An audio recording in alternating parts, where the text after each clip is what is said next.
What's going on, everybody? This is dkdynamite, and tonight we're going to be talking about the upcoming Season 2 cinematic, which may actually be a problem for Black Ops 6 in Warzone. Definitely stay tuned. But earlier today, we had Martin Luther King Day, a national holiday, and the inauguration, which could explain why we didn't get any marketing for the second season. Tomorrow marks 7 days before the launch of Season 2, so I'd expect things to kick off probably tomorrow and throughout the rest of the week, whether it's the key art for the season or the intro cinematic for The Tomb, DLC 2 for Zombies. And then, of course, we'll end up getting a blog post and full roadmap at some point this week. Make sure you guys have notifications on to stay up to date with all things Call of Duty. Detonated will also have you covered on the website and over on Twitter. Now, of course, on Christmas Day, we ended up getting the Squid Games trailer, which was really unexpected, so I didn't rule out the possibility of maybe seeing some reveal today. But with that aside, I've been thinking about making this video for the last couple of weeks, and I finally got around to it. I wanted to talk about the post-launch narrative for Black Ops 6 thus far, because once the Season 2 cutscene releases,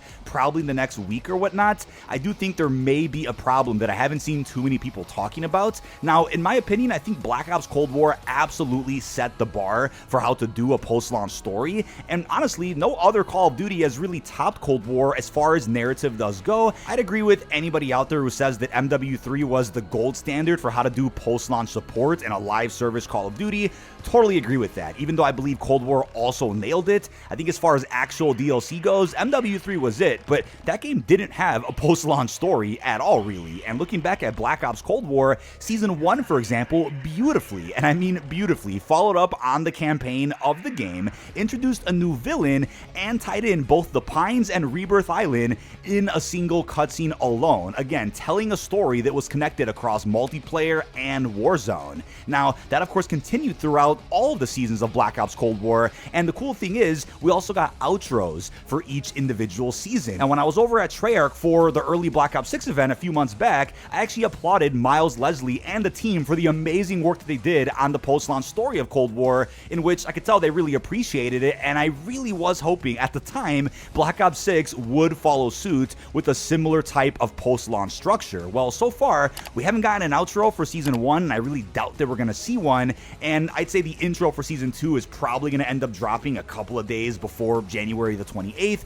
maybe even at the end of this week. But it feels like right now Black Ops 6 is kind of a reverse of Cold War as far as post-launch cutscenes do go, because even though Zombies did have ending cutscenes when you completed Easter eggs, they were rendered in-game and they weren't on that level of, let's say, a campaign cutscene, as we also saw for the Cold War seasonal cutscenes. Black Ops 6 Zombies does offer campaign-level cutscenes, at least for most of the cutscenes thus far, whereas on the multiplayer and Warzone side, for BO6 Season 1, we got a cutscene that was kind of halfway a campaign scene, and then the rest of it was kind of rendered in-game and was really a big advertisement for the multiplayer maps. Now, I also want to be clear, the post-launch essentially just started for Black Ops 6, and we're still in Season 1 when I'm making this video, and things, of course, could turn around. I mean, Modern Warfare 19 didn't really have a cohesive post-launch story. It was kind of just these cool random cutscenes every season that technically were connected, but of course weren't telling a grand story like what we saw in Cold War with Stitch and the numbers, the brainwashing. Adler was nowhere near, at least in comparison,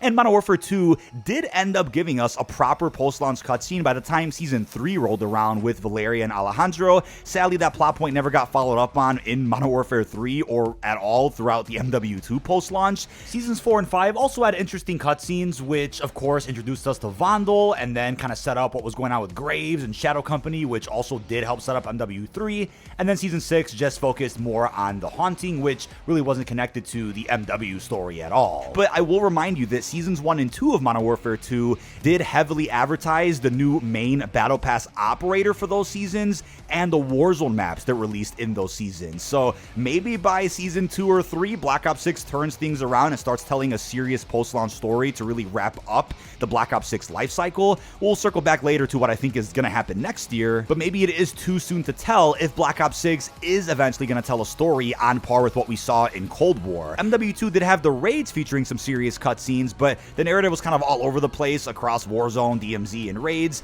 Either way, there was some story going on, and then Modern Warfare 3 just didn't do one at all, where all the cutscenes were simply just advertisements for some of the skins and battle passes. Now, I think it's also strange how Avalon has been such a major focus with the Black Ops 6 post-launch, and obviously the ending of the campaign too, yet Avalon isn't the Warzone Battle Royale map, and it may not be until around a year from now, according to rumors. It almost seems like that map should have probably come them out by now. And yeah, it's also odd that Area 99 was the new resurgence map of the first season, yet hasn't played any part in the actual post-launch narrative either. Now, I do want to remind you of a very interesting cutscene that also never really got followed up on that I do think could maybe explain why things took a turn when it comes to post-launch narratives. So right before Vanguard came out, a handoff cutscene, as they're calling it, did end up dropping, which connected the Cold War post-launch to a little bit of Vanguard. And it was a really odd scene that, again, was truly appreciated by all Cold War fans out there, but what we thought was going to be setting up an interesting post-launch for Vanguard really just didn't go anywhere, unfortunately. So the Cold War crew, Adler, Woods, Mason, and Hudson,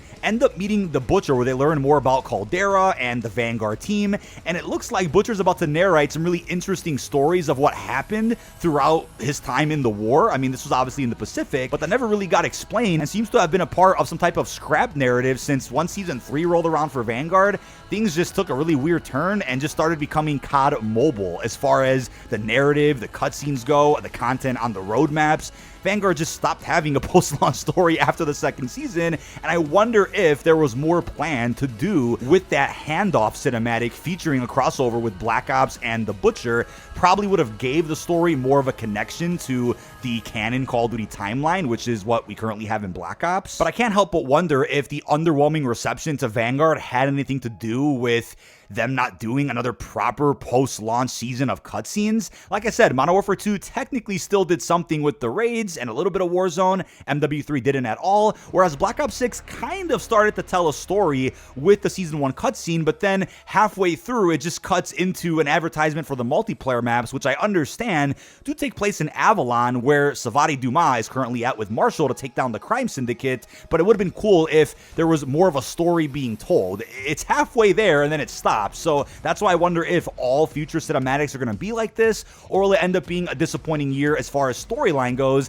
especially considering what I talked about in my campaign ending explain video several months back. I think the campaign is peak as far as gameplay goes, but when it comes to the story, there is so much left to be desired, and I do think I was really anticipating a greater connection to the overall Black Ops story, a follow-up from Panama, the death of Mason, how Adler was framed as the mole in the CIA. I was hoping for more of a connection with that, and it almost got there for technically framing Adler for the deaths of Jane Harrell's parents, but then the campaign didn't really stick to that either and kind of implied that it wasn't him after all. So could it have been Mason when he was a sleeper agent? That also would have been a cool plot line they probably could have worked out in the canon somehow. So many cool opportunities that weren't followed up on, let alone the identity of the Pantheon group. Who is leading the Pantheon? Who are these people? And also, what's up with Jackson at the end of the BO6 campaign? Another unexplained plot point that you would think could be heavily followed up on in the post-launch, but so far it unfortunately hasn't been. So I do believe there's potential to redeem the story that we got in the Black Ops 6 campaign as far as the writing goes. As long as more does get explained throughout the post-launch seasons,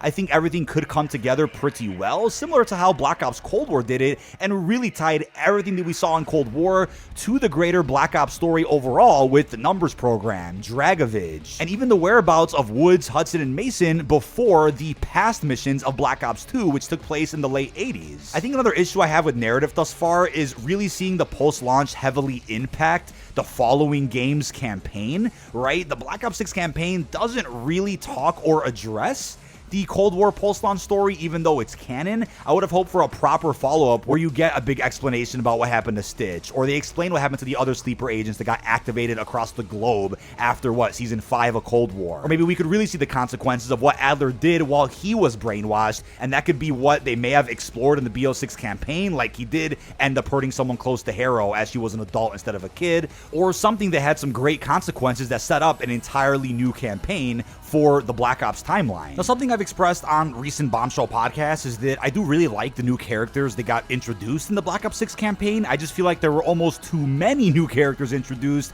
to where there wasn't enough time to really flesh everyone out equally, on top of tying everything back to the greater Black Ops story, giving us new plots for Woods and Adler, and that's where the post-launch season could really pick up the slack and add to everybody's arcs, which as of now, Black Ops 6 hasn't really done yet. Hopefully it does in the future. But this could be a video I look look back at and say, you know what, DK, you should have been a little bit more patient because the post-launch story did get redeemed in a later season.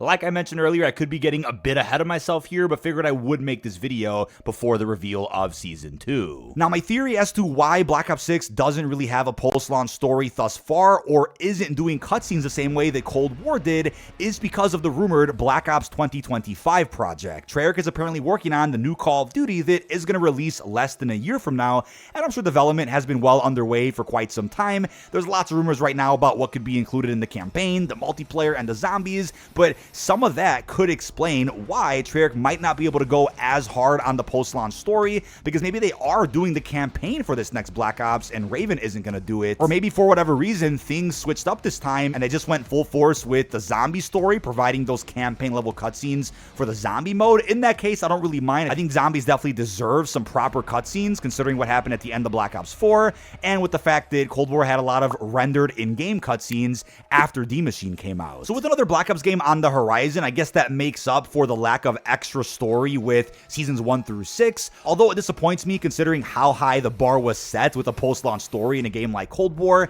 We could be seeing another banger Black Ops 6 experience literally less than a year from now, but there is a flaw with that as well, because with the next Black Ops game being a futuristic sequel to BO2, that would mean a whole new set of characters would be the focus of that story, with David Mason probably being in there somewhere. But what about a follow-up to the Black Ops 6 campaign that might not end up happening until, let's say, 2028, when I presume another Treyarch Call of Duty will likely end up dropping. 2026 apparently belongs to Infinity Ward, with 2027 apparently belonging to Sledgehammer, so when could we follow up on this 90s plot with the Pantheon? It might not be for a little while, if ever at all. But that is about it. This has been dkdynamite. Leave your thoughts down below in the comment section. What are your thoughts on the current post-launch story for Black Ops 6? What expectations do you have for the Season 2 cinematic? Plus, how are you feeling about everything else we discussed? Really hope you've enjoyed, and peace out, everybody.